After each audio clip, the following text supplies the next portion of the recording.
ஒரு ஆள் இருந்தான், நிறைய பணம் சம்பாதிச்சான். ஆனால் செலவு பண்ண மனசு வரல, கருமி. அவன் என்ன பண்ணான், சேர்த்த பணம் பூராவையும் ஒரு மரத்தடியில் புதைச்சி வச்சுருந்தான். வாரத்துக்கு ஒரு தடவை அந்த மரத்தடிக்கு வருவான், புதைச்ச இடத்த ஆவலோடு பார்த்துக்கிட்டு இருப்பான், அதுக்கப்புறம் போயிடுவான். அவ்வளவுதான். ஒரு நாள் ஒரு திருடன் வந்தான், இவன் புதைச்சி வச்சுருந்ததெல்லாம் எடுத்துகிட்டு போட்டான். இது தெரிஞ்சு போச்சு. அந்த கருமி புலம்ப ஆரம்பிச்சிட்டான். இவன் புலம்பலை கேட்டதும் அக்கம் பக்கத்தில் இருந்தவங்கெல்லாம் ஓடி வந்தாங்க. என்ன விஷயம்னு விசாரித்தாங்க. இவன் சொன்னான். ஒரு பெரியவர் கேட்டார், ஏன்ப்பா வாரம் வந்து இந்த இடத்த பார்க்குறதாக சொன்னியே, எப்போவாவது இதில் இருக்கிற பணத்தை எடுத்து செலவு பண்ணியிருக்கியா அப்படின்னு கேட்டார். நான் அப்பப்போ வந்து அதை பார்க்குறது தான் வழக்கம், அதை தொட்டதே இல்லைன்னு அவன். சரி, அப்படின்னா இப்போவும் நீ அதே மாதிரி வாரம் ஒரு தடவை வந்து இந்த இடத்த பார்த்துட்டு போகலாமே அப்படின்னாராம் அந்த பெரியவர். அதுவும் சரிதானே, எவ்வளவு காலமானாலும் அவன் அந்த பணத்தை எடுத்து செலவு பண்ண போகிறதில்ல. அப்படி இருக்கிறப்ப உள்ளே பணம் இருந்தாலும் ஒன்று தான், இல்லாமல் போனாலும் ஒன்று தான். இதிலேருந்து என்ன புரியுதுன்னா, ஒருத்தர்கிட்ட இருக்கிற பணத்தை கொண்டு அவர் பணக்காரரா ஏழையா அப்படின்னு முடிவு செய்கிறது சரியில்லை. அந்த செல்வத்தை அனுபவிக்கிற திறன், பயன்படுத்துகிற திறன், அதை வச்சு தான் அவர் ஏழையா பணக்காரரா அப்படிங்கிறத நிர்ணயம் பண்ணணும். அதுதான் சரி. செலவு பண்ண தெரியாதவன் சேகரம் பண்ணிகிட்டே இருக்கிறதுனால என்ன பிரயோஜனம்? தலைமுடியே இல்லாதவன் தாராளமாக சீப்புகளை வாங்கி சேகரம் பண்ணுறது மாதிரி தானே இது.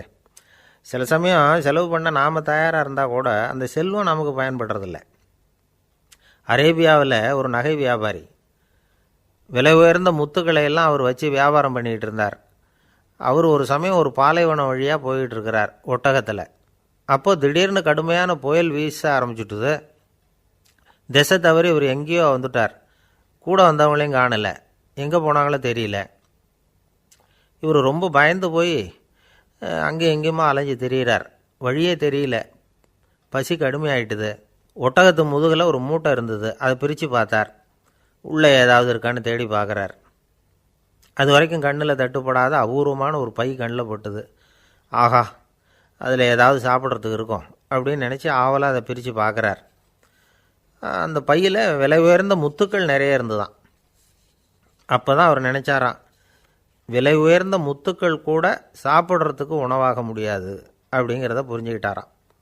எந்த நேரத்தில் எது நமக்கு தேவையோ அது நமக்கு தாராளமாக கிடைக்கணும். அப்படி அது கிடைக்கிறதுக்கு நம்மக்கிட்ட இருக்கிற செல்வம் பயன்படணும். அது நமக்கும் பயன்படலாம், நம்ம மூலமாக அடுத்தவங்களுக்கும் பயன்படலாம். அதுதான் செல்வத்தின் பயன். ஒரு மரத்தடியில் ஒருத்தன் உட்காந்து அழுதுகிட்டு இருந்தான். அந்த பக்கமாக வந்த இன்னொருத்தன் ஏப்பா அழுதுகிட்டு இருக்கிறேன்னு கேட்டான். இந்த இடத்துல தான் பூமிக்கு அடியில் பணம் இருக்குது, புதைச்ச இடம் தெரியல, அதான் அழறேன் அப்படின்னா.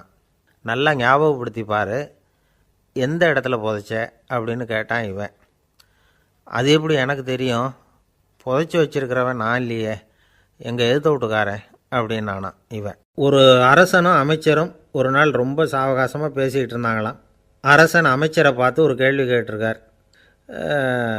ஏங்க அமைச்சரே, ஆசை இல்லாத ஒரு மனுஷனால் இருக்க முடியுமா அப்படின்னு. ஏன் முடியாது, துறவி அப்படிங்கிறவங்கெல்லாம் அப்படிப்பட்டவங்க தானே அப்படின்னாராம் அமைச்சர். அவங்கெல்லாம் உண்மையிலேயே ஆசையை விட்டவங்க தானா அப்படின்னு கேட்டாராம் ராஜா. அப்படி தான் இருக்கணும் அப்படின்னாராம் அமைச்சர். அப்படின்னா ஆசையே இல்லாத ஒரு உண்மையான துறவியை நான் பார்க்கணுமேன்னார். அது என்ன பிரமாதம், அதுக்கு நான் ஏற்பாடு பண்ணுறேன் அப்படின்னு விட்டார் இவர். சொல்லிவிட்டு உடனே புறப்பட்டு போனார். அங்கே தேடினார். அப்புறம் தான் அவருக்கு புரிஞ்சுது உண்மை துறவியை கண்டுபிடிக்கிறது எவ்வளவு கஷ்டமான காரியம்னு. இருந்தாலும் ராஜா கிட்ட சொல்லியாச்சே, உண்மை துறவியை காட்டுறேன்னு. இப்போ என்ன பண்ணுறது? ராஜா கிட்ட சொன்னபடி நடக்கலைன்னா அவருக்கு கோபம் வந்துடும். அமைச்சர் ஒரு யோசனை பண்ணார். அவருக்கு ஒரு வழி தெரிஞ்சுது. அதுதான் சரின்னு முடிவு பண்ணார். அதாவது அந்த ஊரில் அவருக்கு தெரிஞ்ச நாடக நடிகர் ஒருத்தர் இருக்கிறார், நல்லா நடிப்பார். அவரை போய் பார்த்தார். இதை பாருப்பா, எனக்காக நீ ஒரு காரியம் செய்யணும்னார். என்னன்னு கேட்டார் அவர். நீ ஒரு துறவி மாதிரி கொஞ்சம் நேரத்துக்கு நடிக்கணும். ராஜா வந்து உன்னை பார்த்துட்டு போகிற வரைக்கும் நடி, அது போதும். அதுக்காக உனக்கு 10,000 ரூபா தரேன் அப்படின்னார். அவர் எந்த காலத்தில் இவ்வளவு பணத்தை மொத்தமாக பார்த்துருக்கார். அதனால் உடனே சரின்னு ஒத்துக்கிட்டார். அமைச்சர் வந்து அரண்மனைக்கு திரும்பி வந்தார். என்ன அமைச்சரே, இன்னுமா ஒரு உண்மையான துறவி கிடைக்கலன்னார். உண்மையான துறவி ஒருத்தரை இப்போ தான் கொஞ்ச நேரத்துக்கு முன்னாடி பார்த்து பேசிவிட்டு வர்றேன். அவர் நம்ம ஊருக்கு வெளியில் குளத்தங்கரையில் உள்ள ஒரு ஆலமரத்துக்கு அடியில் உட்காந்துருக்கிறார் அப்படின்னார் இவர். அப்படின்னா உடனே புறப்படுங்க அப்படின்னார் ராஜா. பரிவாரங்களோடு புறப்பட்டார்.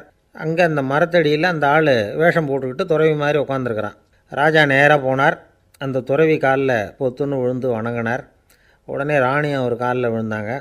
அடுத்தபடியாக அமைச்சர் விழுந்தார். அவருக்கு தெரியும் இது நம்ம ஆள் தான்னு. இருந்தாலும் என்ன பண்ணுறது, நேரம். அப்புறம் பரிவாரங்கள்லாம் துறவி காலில் விழுந்து ஆசீர்வாதம் வாங்கிட்டாங்க. ராஜா அப்புறமா தங்கத்தட்டில் பொன்னையும் பொருளையும் வச்சு அந்த துறவிக்கிட்ட ரொம்ப பணிவாக நீட்டுறார். தாங்கள் தயவு பண்ணி இதை ஏற்றுக்கணும் அப்படின்னு வேண்டிக்கிட்டார். அந்த துறவி பற்றில்லாமல் அதை பார்த்தார். எல்லாத்தையும் திறந்துவிட்ட எனக்கு இதெல்லாம் எதுக்காக அப்படின்னு சொல்லி அதை மறுத்துட்டாராம். ஆஹா, உண்மையான துறவியை பார்த்துட்டோம் அப்படிங்கிற ஆனந்தம் அரசருக்கு. ரொம்ப நிம்மதியாக திருப்தியாக திரும்பி வந்தார் அரண்மனைக்கு. அதுக்கப்புறம் அமைச்சர் யாருக்கும் தெரியாமல் அந்த துறவிகிட்ட ஓடினார். சொன்ன பிரகாரம் பணத்தை நீட்டினார். இந்தாப்பா, நான் உங்ககிட்ட சொன்னபடி 10,000 ரூபா பணம் எடுத்துக்கோ அப்படின்னார். அந்த ஆள் ராஜா கிட்ட சொன்னது மாதிரியே எல்லாத்தையும் திறந்துவிட்ட எனக்கு இதெல்லாம் எதுக்காக வேணாம் அப்படின்னு விட்டாரான். நடித்த வரைக்கும் போதும்ப்பா, இனிமேல் இந்த நாடக வசனம்லாம் வேணாம், வேஷத்தை கலைச்சிரு, பணத்தை வாங்கிக்கோன்னார். இல்லைங்க, இது வேஷம் இல்லை, இது வசனமும் இல்லை, இது உண்மை. கொஞ்ச நேரம் துறவி மாதிரி நடித்ததுக்கே இந்த தேசத்து ராஜா, ராணி, அமைச்சர், பரிவாரங்கள் எல்லாம் என் காலில் விழுந்து வணங்குறாங்க. அப்படின்னா உண்மையான துறவியாக இருக்கிறது எவ்வளவு பெருமையான விஷயம். நான் உண்மையான துறவியாக ஆக போகிறேன், அப்படி முடிவும் பண்ணிட்டேன் அப்படின்னார் அந்த நடிகர். வேஷம் கூட எப்படிப்பட்ட விளைவுகளை உண்டு பண்ணுது பார்த்தீங்களா. நம்மால் ஒருத்தன் ரொம்ப வசதியாக தான் இருந்தான். ஒரு நாள் அவன் சொத்து பூரா திருட்டு போயிட்டுது. அதுக்கப்புறம் இவன் துறவி மாதிரி ஆகிட்டான். ஊர் ஊராக சுற்றினான். ஒரு குருநாதரை தேடி கண்டுபிடிச்சான். அவர்கிட்ட சீடனாக சேர்ந்துக்கிட்டான். அவனை பார்த்து ஒருத்தர் கேட்டார், நீ உண்மையான சீடன் தானான்னு. இல்லைங்க, சீடன் மாதிரி நடிச்சுக்கிட்டு இருக்கிறேன் அப்படின்னா. அது குரு துரோகம் இல்லையா அப்படின்னு கேட்டார் அவர். இல்லைங்க, நான் பண்ணது குரு துரோகம் இல்லை, என் குரு பண்ணது தான் துரோகம். என்னுடைய பணத்தை கொள்ளையடித்தது இவர் தான்.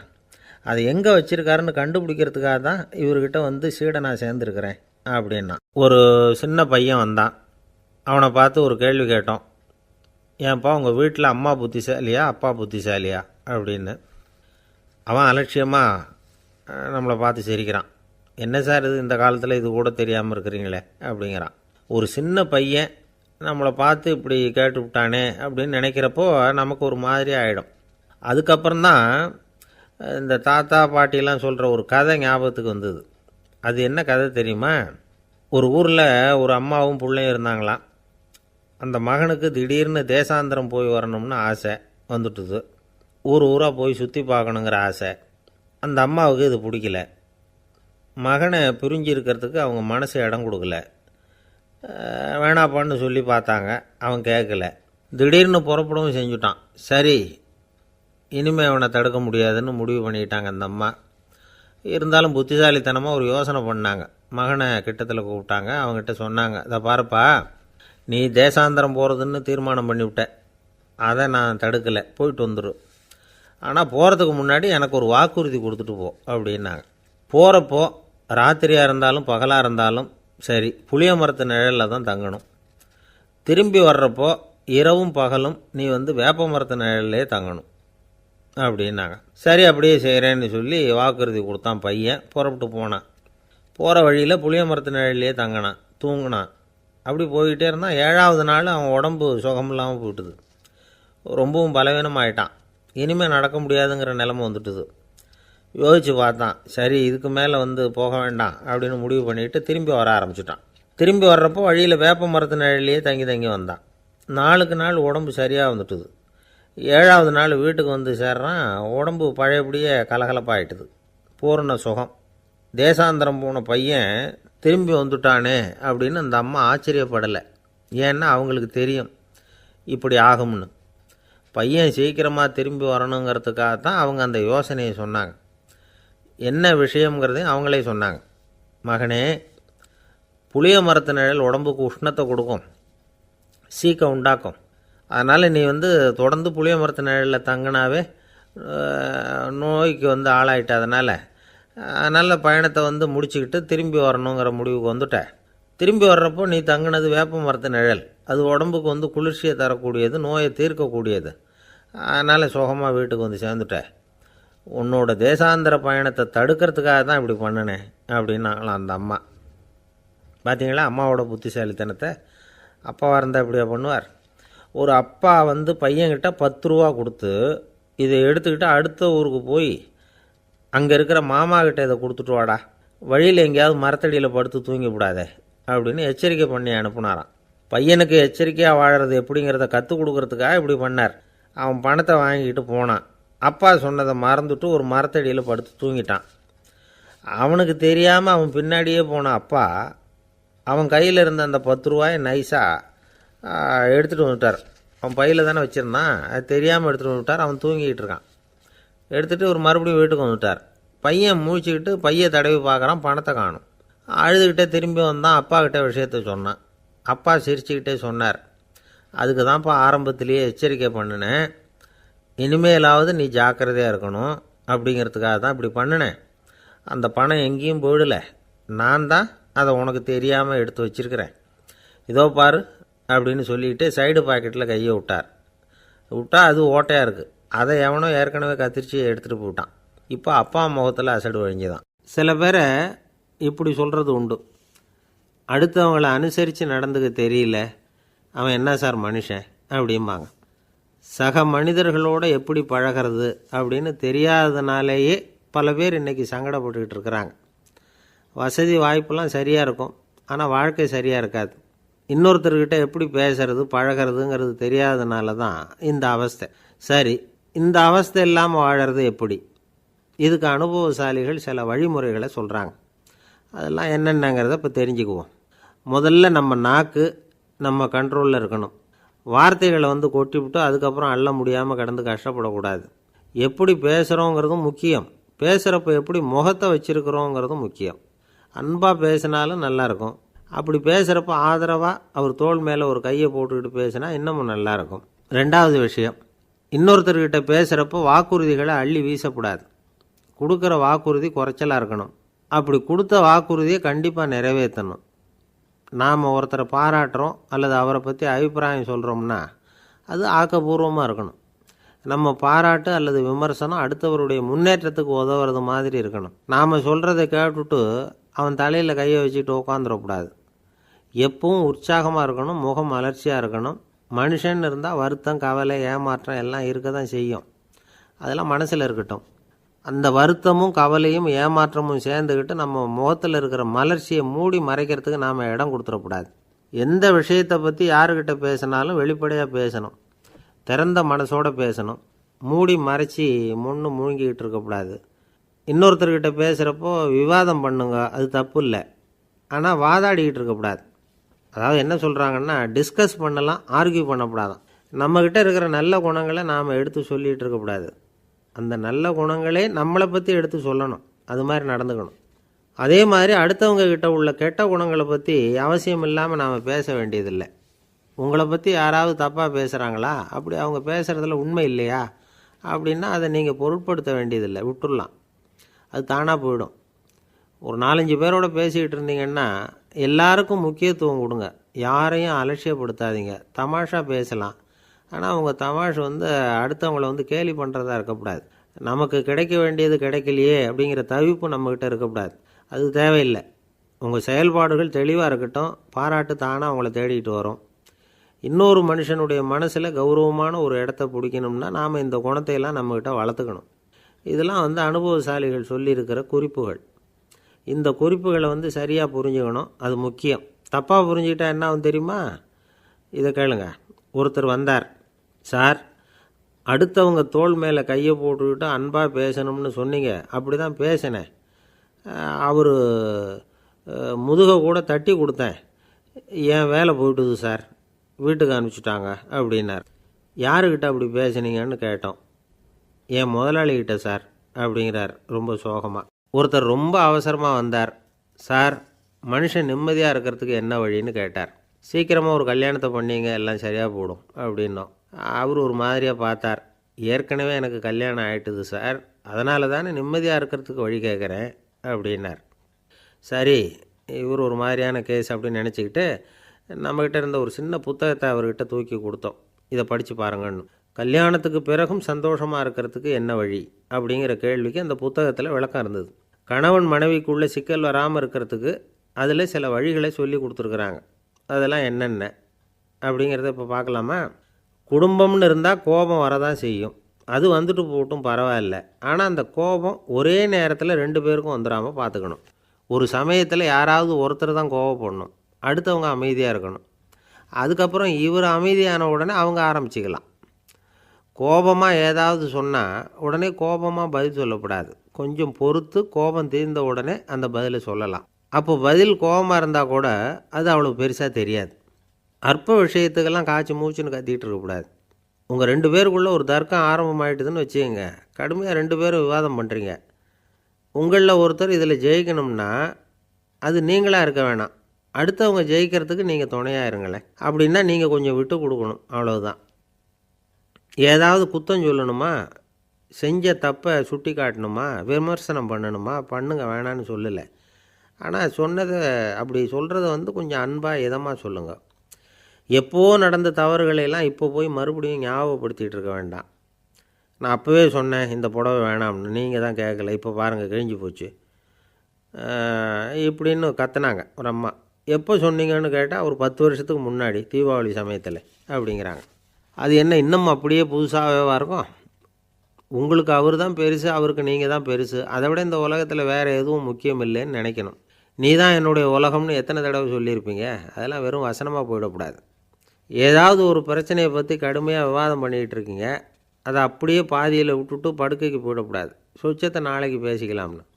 அப்படி போனால் தூக்கம் வராது. பிரச்சனையை ஒரு முடிவு பண்ணிக்கிட்டு அதுக்கப்புறமா தூங்க போகணும்.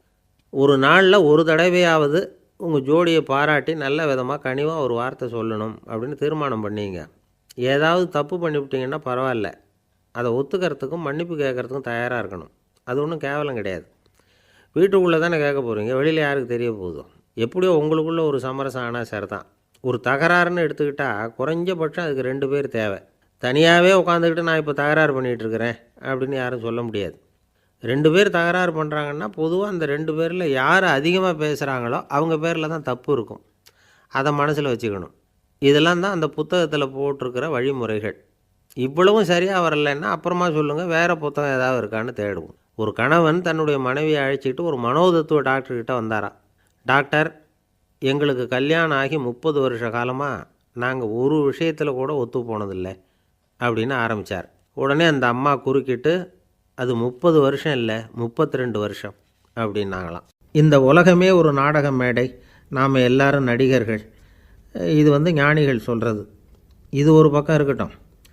இந்த உலகத்துக்குள்ளே எத்தனையோ நாடக மேடைகள், எத்தனையோ நடிகர்கள், எத்தனையோ நாடகங்கள். இதெல்லாம் எப்படி ஆரம்பமாச்சு? அதுதான் இன்றைக்கி தகவல். அதாவது ஆதி மனிதன் பேச ஆரம்பிக்கிறதுக்கு முன்னாடி சைகையாலேயே எல்லாத்தையும் சொல்லிகிட்டு இருந்தான். அதனால் அப்போவே நடிப்பு ஆரம்பமாயிட்டுது. முதல்ல ஒரு வேட்டையைத்தான் அவன் நடித்து காட்டியிருப்பான். இவன் எப்படி போனான், எதிரில் மிருகம் எப்படி வந்தது, அதோடு எப்படி சண்டை போட்டான், எப்படி அடித்து கொண்டுகிட்டு வந்தான், இதை அப்படியே மற்றவங்களுக்கு நடித்து காட்டியிருப்பான். ஏன்னா மொழி கிடையாது. இந்த காலத்துலலாம் நாடகங்களில் நடிக்கிறவங்கள நடிகர்கள்ங்கிறோம். ஒரு காலத்தில் இவங்களுக்கு என்ன பேர் தெரியுமா? திஸ்பியர்கள் அப்படின்னு பேரான். இதுக்கு காரணம் உண்டு. அதாவது 2000 வருஷத்துக்கு முன்னாடி கிரீஸ் நாட்டில் திசிபியஸ் அப்படின்னு ஒரு ஆள் இருந்தான். அவன் ஒரு பெரிய நாடக கலைஞன். அவன் சில இளைஞர்களை சேர்த்துக்கிட்டான், பயிற்சி கொடுத்தான், நாடக குழுவை உருவாக்கினான். நடிகர்களையும் நாடகத்துக்கு தேவையான பொருள்களையும் ஏற்றிக்கிட்டு போகிறதுக்கு ஒரு வண்டியையும் தயார் பண்ணான். அந்த வண்டியிலேயே அவன் கிரேக்க நாடு பூராவும் சுற்றினான். ஊர் ஊராக நாடகம் போட்டான். ஒரு ஊருக்கு போனதும் அங்கே நாடகம் நடத்த தியேட்டர் இருக்கா அப்படிங்கன்னெல்லாம் பார்க்குறதில்ல அவன். ஏன்னா அப்போலாம் தியேட்டர்னா என்னென்ன தெரியாது. நாடகம்னா அதை ஒரு மூடிய கொட்டைக்குள்ளே தான் நடத்தணுங்கிறது அப்போ யாருக்குமே தோணலை. இந்த வண்டி போகும், அதுவே ஒரு பகுதி அப்படியே ஒரு மேடை மாதிரி விரிச்சிக்கும். அதில் ஏறி நின்றுக்கிட்டு நாடகத்தை நடித்து காட்டுவாங்களாம். மக்கள்லாம் எதிரில் தரையில் உட்காந்து அதை பார்த்துக்கிட்டு இருக்கிறது. உலகத்தின் முதல் நடமாடும் தியேட்டர் இது தானா. இந்த திசிபியஸ் தான் முதலாக உலகத்தில் நாடகங்கிற பொழுதுபோக்கை நடத்தி காட்டினவன் அப்படின்னு சொல்கிறாங்க. அவன் சொந்தமாக நாடகம் எழுதுனான், நடித்தான், நாடகத்தை இயக்கினான். அதனால தான் அவனை first man of the theatre அப்படின்னு சொல்லுவாங்க. அவன் தான் நாடக மேடையின் முன்னோடி. கிரேக்கர் காலத்திலேயே நாடக ஆசிரியர்கள், நடிகர்கள், ரசிகர்கள் இவங்கெல்லாம் உருவாயிட்டாங்களாம். நாடகத்தின் சரித்திரத்தில் இந்த 3 பிரிவும் ரொம்ப முக்கியம். அதாவது கிரேக்க தியேட்டர்கள்லாம் திறந்த வெளி மேடைகள் தான். பெரும்பாலும் மலைச்சரிவுகள், அதுவே படிப்படியாக பண்ணியிருப்பாங்க. கீழே அரைவட்ட வடிவில் மேடை, அதுக்கு ஆர்கெஸ்ட்ரான்னு பேர். பிற்காலத்தில் இதில் உட்காந்து இசைக்குழுவினர் வந்து வாய்ச்சதுனால இசைக்குழுவுக்கே ஆர்கெஸ்ட்ராங்கிற பேர் வந்துட்டுது. இப்போது கிரேக்க தியேட்டர்களில் ஒன்று, அதோட காலம் வந்து கிமு 340. அதை இன்னமும் பாதுகாத்து வச்சுருக்கிறாங்களாம். எபிடாரஸ் அப்படிங்கிற இடத்துல அது இருக்குதான். இன்னமும் அந்த தியேட்டரை பயன்படுத்திக்கிட்டு வர்றாங்களாம். சிறந்த கிரேக்க நாடகங்கள்லாம் அங்கே நடிக்கிறாங்களாம். ஆரம்ப காலத்திலேயே கட்டணம் கிடையாது.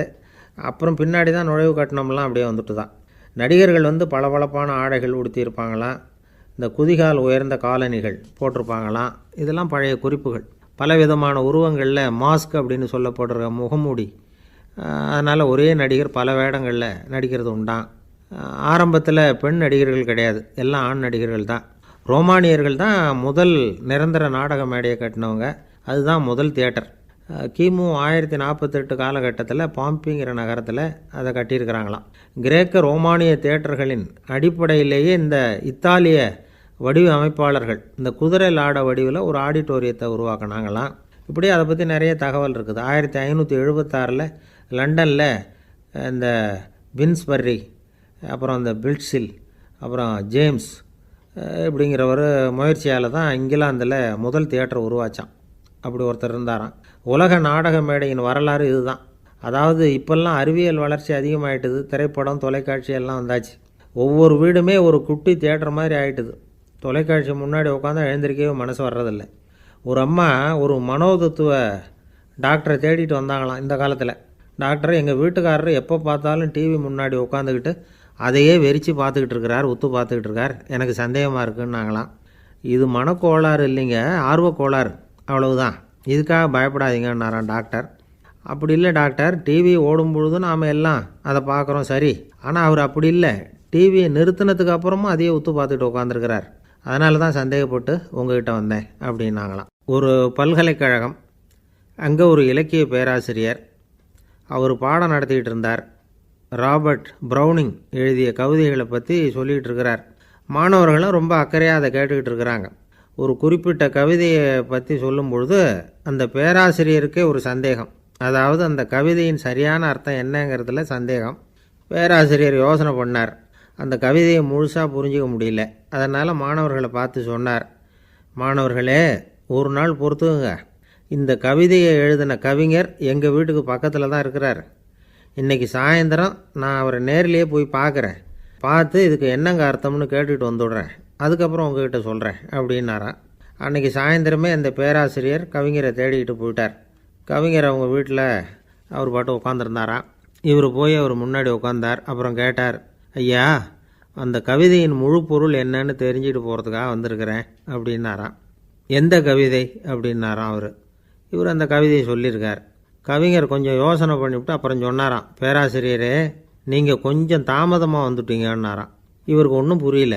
நீங்கள் என்ன சொல்கிறீங்க, நான் தாமதமாக வந்துட்டேன்னா? நீங்கள் தான் உயிரோடு இருக்கிறீங்களே, அப்படி இருக்கும்பொழுது நான் தாமதமாக வந்துட்டேன்னா அது எப்படி அப்படின்னு இவர் குழம்பியிருக்கிறார். இப்போ கவிஞர் சொன்னாராம், ஐயா, நான் உயிரோடு இருக்கிறேன்னா இல்லையாங்கிறது முக்கியம் இல்லை, நான் அந்த கவிதை வரிகளை எழுதினப்போ 2 பேருக்கு அதோட அர்த்தம் தெரிஞ்சிருந்தது, இப்போ ஒரே ஒருத்தருக்கு தான் அதோட அர்த்தம் தெரியும் அப்படின்னாராம். பேராசிரியர் யோசனை பண்ணியிருக்கார். அப்படின்னா அந்த ஒருத்தர் கவிஞர் ராபர்ட் ப்ரௌனிங்கை தவிர வேறு யாராக இருக்க முடியும்? இவர் தான் அப்படிங்கிறத அவர் மனசில் நினச்சிக்கிட்டார். அதனால் சொன்னார், ஐயா, நான் தாமதமாக வரல, அந்த கவிதையின் பொருள் என்ன அது சொல்லுங்கன்னார். பேராசிரியரே, நான் சொல்கிறது உங்களுக்கு புரியலன்னு நினைக்கிறேன். நான் இந்த வரிகள் எழுதினப்போ 2 பேருக்கு அதோட அர்த்தம் தெரிஞ்சிருந்தது. அந்த 2 பேர் யாருன்னா, ஒருத்தர் ராபர்ட் ப்ரௌனிங், அதாவது நான், இன்னொருத்தர் கடவுள். இப்போ அது கடவுளுக்கு மட்டும்தான் தெரியும். நானே இதை பற்றி பல தடவை யோசனை பண்ணி பார்த்தேன். இது ரொம்ப அழகானது, ஆனாலும் ரொம்ப வழுக்கலானது. அதை பிடிச்சிட்டோம்னு நினச்சிக்கிட்டு இருக்கும் பொழுதே காற்று மாதிரி அது உங்ககிட்ட இருந்து ஓடி போயிடுது. எனக்கு ரொம்பவும் வருத்தமாக தான் இருக்குது. நிச்சயமாக நான் தான் இந்த வரிகளை எழுதியிருக்கிறேன், அதில் அர்த்தம் இருக்குங்கிறது எனக்கு தெரியும், அதை நான் உணர்கிறேன். ஆனால் நீங்கள் என்னை மன்னிக்கணும், எனக்கே கூட அதை என்னால் விளக்க முடியல. அப்படி இருக்கும் பொழுது உங்களுக்கு எப்படி அதை நான் விளக்க முடியும் அப்படின்னாரா அந்த கவிஞர். அனுபவிக்கப்படக்கூடிய எல்லாமே விளக்கப்படக்கூடிய ஒன்றல்ல, விளக்கப்படும் எல்லாமே அனுபவிக்கப்படக்கூடிய ஒன்றல்ல அப்படிங்கிறது ஞானிகளுடைய கருத்து. அதுக்காக தான் அந்த சம்பவம். வாழ்க்கையில் நீங்கள் தொடர்ந்து ஆய்வு செய்து கொண்டே இருக்கக்கூடிய விளக்கங்களை ஒருபோதும் அடைய முடியாத பரிமாணங்கள் இருக்கிறதுனால தான் அது அலுப்பு தட்டாமல் இருக்குது. உங்களால் நிறைய அனுபவிக்க முடியும், இருந்தாலும் நீங்கள் அனுபவித்து அறிந்த விஷயங்கள் கூட வார்த்தைகளால் விளக்கப்பட முடிவதில்லை அப்படிங்கிறது பெரியோர் சிந்தனை. இதெல்லாம் ஒரு பக்கம் இருக்கட்டும். நமக்கு தெரிஞ்ச பேராசிரியர் ஒருத்தர் 1 மணி நேரம் ரொம்ப விவரமாக வகுப்பு எடுத்தார். கடைசியாக சொன்னார், மாணவர்களே, ரொம்பவும் எளிமையாக விளக்கமாக எல்லா விவரமும் சொல்லியிருக்கிறேன், அதனால் இதில் உங்களுக்கு சந்தேகம் வர்றதுக்கு வாய்ப்பே இல்லை. இருந்தாலும் கேட்க வேண்டிய கடமை கேட்குறேன். இது வரைக்கும் நடத்தினதில் யாருக்காவது ஏதாவது சந்தேகம் உண்டா அப்படின்னு கேட்டாராம். எனக்கு ஒரே ஒரு சந்தேகம்தான் சார் அப்படின்னு எழுந்திரிச்சு நிற்கிறான் ஒருத்தன். என்னன்னு கேட்டாராம். இது வரைக்கும் நீங்கள் என்ன பாடம் சார் நடத்துனீங்க அப்படின்னானா அவன். அந்த ஆள் என்னை கண்ணா புண்ணான்னு திட்டிவிட்டான் சார், அதை நினச்சா எனக்கு ரொம்ப வருத்தமாக இருக்குது அப்படின்னு சொல்லி கவலைப்பட்டார் ஒருத்தர். இதில் கவலைப்படுறதுக்கு என்ன இருக்குது அப்படின்னார் ஒரு பெரியவர். அவர் ஒரு மகான். என்ன சார் இப்படி சொல்கிறீங்க, ஒருத்தர் நம்ம பார்த்து திட்டுனா வருத்தமாக இருக்காதா அப்படின்னார். அது எப்படி வருத்தமாக இருக்கும், திட்டுறதுங்கிறது என்ன, அது வெறும் சத்தம் தானே அப்படின்னார் அந்த பெரியவர். நம்ம ஆளுக்கு தலையை பிச்சுக்கலாம் போல் இருந்தது. இருக்காது அப்படின்னா நமக்கே அப்படி தானே தோணுது. அந்த பெரியவர் சொல்கிறது ரொம்ப பெரிய விஷயம். அதை நாம் புரிஞ்சிக்க முயற்சி பண்ணலாம்னா நடைமுறை வாழ்க்கைக்கு அது ஒத்து வர்றது மாதிரி தெரிய மாட்டேங்குது. இருந்தாலும் அந்த பெரியவர் அதுக்கு என்ன தான் விளக்கம் கொடுக்குறாருன்னு பார்ப்போமே. ஒரு ரயில் போயிட்டுருக்கு, அதில் ஒரு சாது போயிட்டுருக்கார். அந்த ரயில் அவர் ஹரித்வாரம் போயிட்டுருக்கார். அவர் ரயிலில் ஏகப்பட்ட கூட்டம். நம்ம ஊர் ரயில் கேட்க வேணும், டிக்கெட் வாங்கிட்டு கொஞ்சம் பேர், வாங்காத கொஞ்சம் பேர். அது என்னத்துக்கு அனாவசியமாக டிக்கெட் அப்படிங்கிற நினப்பில் பாதி பேர். இந்த கூட்டத்துக்கு மத்தியில் அந்த சாதுவும் போயிட்டுருக்கிறார். உட்கார்றதுக்காக இருந்த இடத்துல ஒரு ஆள் படுத்துருக்கிறான், கொஞ்சம் முரட்டு ஆசாமி. அவன் கால் பக்கத்தில் கொஞ்சோண்டு இடம் பாக்கி இருந்தது. அந்த இடத்துல இந்த சாது உட்காந்துருந்தார். மெதுவாக உட்காந்துக்கிட்டார் போய். ஆனால் அந்த ஆள் ராத்திரி பூரா இவரை காலால் உதச்சிக்கிட்டே இருக்கிறான். அது இவருக்கு ரொம்ப அவமானமாக பட்டுது. அதனால் துக்கம் ஏற்பட்டுது. இருந்தாலும் அதை ஒரு மாதிரியாக சகிச்சுக்கிட்டே இவர் சேர்ந்தார். பொழுது விடிஞ்சது. அந்த சாது ஹரித்வார் சேர்ந்தார். அங்கே ஒரு பெரிய ஞானியை சந்தித்தார். ராத்திரி ரயிலில் அந்த ஆள் உதைச்சதையும் அதனால் தனக்கு ஏற்பட்ட துக்கத்தையும் இந்த சாது அந்த ஞானிகிட்ட சொன்னார். சொல்லிவிட்டு, ஏன் சுவாமி, எனக்கு துக்கம் ஏற்பட்டதே அது தப்பா அப்படின்னு கேட்டார். தவறு தான்னார் அந்த ஞானி. உனக்கு இன்னமும் தேக அபிமானம் போகலைங்கிறது தான் அது காட்டுது. அஷ்டாவக்கிரர் என்ன சொல்கிறார் தெரியுமா? உண்மையான ஞானி யாராவது தன்னை வந்தனை செய்தால் அதற்காக சந்தோஷப்பட மாட்டார், யாராவது நிந்தனை செய்தால் அதற்காக வருத்தப்பட மாட்டார் அப்படின்னு சொல்கிறார். நிந்தனைங்கிறது ஒரு ஒலி தான். தேகாபிமானம் இருக்கிற வரைக்கும் இந்த ஒலி நம்மளை வேதனைப்படுத்தும். நான் தேகம் இல்லை, ஆத்மா அப்படிங்கிற நினைவு இருந்தால் இந்த ஒலி நம்மளை பாதிக்காது. மனு என்ன சொல்கிறார் தெரியுமா? ஒரு சாதகன் பாராட்டுதலை விஷம்னு நினச்சி பயப்படணும், அவமானத்தை அமிர்தம்னு நினச்சி சந்தோஷப்படணுங்கிறார். அவமானப்பட்டால் கவலைப்படாமல் எப்படி இருக்க முடியும் அப்படின்னு தான் நமக்கு தோணும். அதனால தான் நம்மளில் யாரும் இதுக்கு உதாரணமாக யாரையும் காட்ட முடியல. புத்தரையும் கபீரையும் உதாரணமாக காட்டுறாங்க. அவங்களுக்கெல்லாம் அவமானம் ஏற்பட்டப்போ கவலையே படலையாம். புத்தரை அவமானப்படுத்தணுங்கிறதுக்காக கௌசாம்பி ராணி ஒரு இளம் பெண்ணை கொலை பண்ணி சடலத்தை புத்தர் குடிசைக்கு முன்னாடி போட சொன்னார். போட்டாங்க. புத்தர் தான் அந்த பொண்ணை கெடுத்து கொலை பண்ணிவிட்டார்னு எல்லாரும் நினச்சாங்க. ஆனால் புத்தர் இதை பற்றி கவலையே படலை. அப்புறமா உண்மை தெரிஞ்சதும் புத்தர் புகழ் இன்னும் அதிகமாகிட்டுது. ஒரு பெரிய சபையில் ஒரு மோசமான பொண்ணு நுழைஞ்சி தனக்கும் கபீருக்கும் சம்பந்தம் உண்டுன்னு சொன்னான். கபீர் கவலைப்படலை. அவங்க மாதிரியெல்லாம் நாமளும் இருக்க கற்றுக்கணும். நிந்தனை, அபகீர்த்தி, அவமானம் எல்லாம் ஆண்டவன் கொடுக்குற பிரசாதம்னு நினைக்கணும் அப்படின்னு சொல்கிறார் அந்த ஞானி. இதை கேட்ட இந்த காலத்து ஆசாமி ஒருத்தர், நான் கூட அப்படி தான் சார், யாராவது அவமானப்படுத்தினா கவலைப்பட மாட்டேன். நேற்று கூட ஒருத்தர் என்ன பலார்னு அரைஞ்சுட்டார், நான் கொஞ்சம் கூட கவலைப்படலை, பேசாமல் வந்துட்டேன்னார். ஏன் அப்படி வந்துட்டீங்க அப்படின்னு.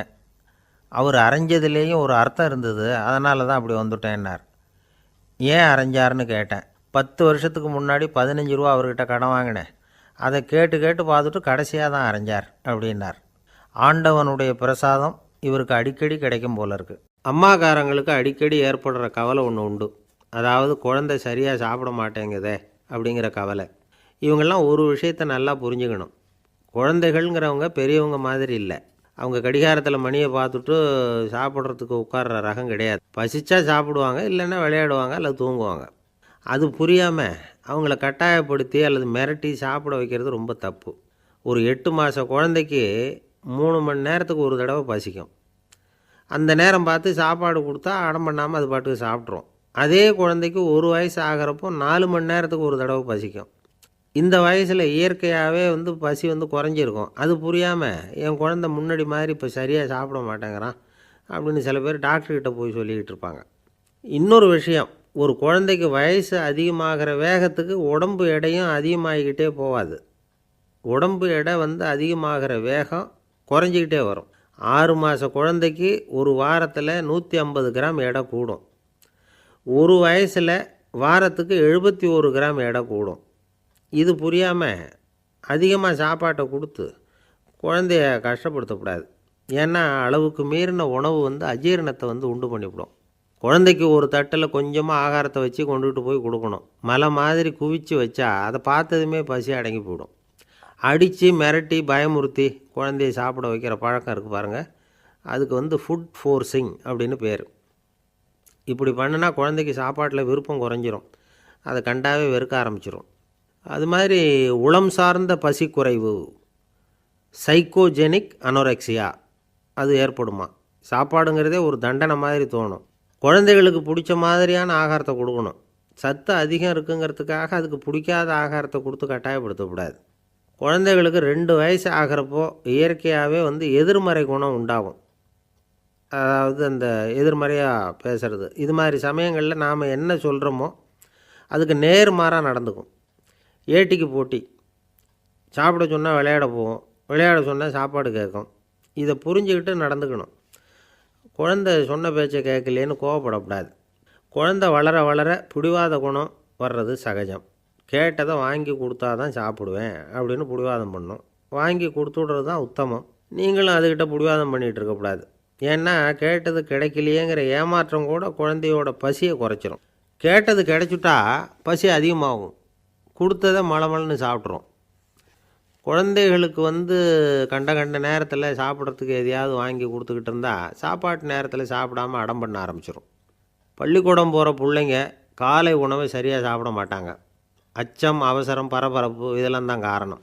பள்ளிக்கு புறப்படுறதுக்கு ஒரு 3/4 மணி நேரத்துக்கு முன்னாடியே சாப்பாடு போட்டுருங்க, அது சரியாக போடும். படிக்கிற குழந்தைகள் உடல் சோர்வு, மனச்சோர்வு இது காரணமாக கூட சாப்பிட மறுக்கிறது உண்டு.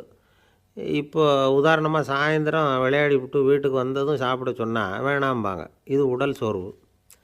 ரொம்ப நேரம் வீட்டு பாடங்களை செஞ்சு முடித்த கையோடு சாப்பிட சொன்னாலும் அவங்களால சரியாக சாப்பிட முடியாது. இது உளச்சோர்வு, அதாவது மனச்சோர்வு. இதை தவிர குழந்தைகளுக்கு உடல் நலக்குறைவு ஏற்பட்டால் கூட சாப்பிட மறுக்கிறது உண்டு. சில மருந்து மாத்திரைகள் கூட பசியை குறைச்சிரும். அதனால் சரியாக தெரிஞ்சுக்கிட்டு குழந்தைகளை சாப்பிட வைக்கணும். அது புரியாமல் கையில் சாப்பாட்டு தட்டை வச்சுக்கிட்டு குழந்தைகளை விரட்டிக்கிட்டு அலையக்கூடாது.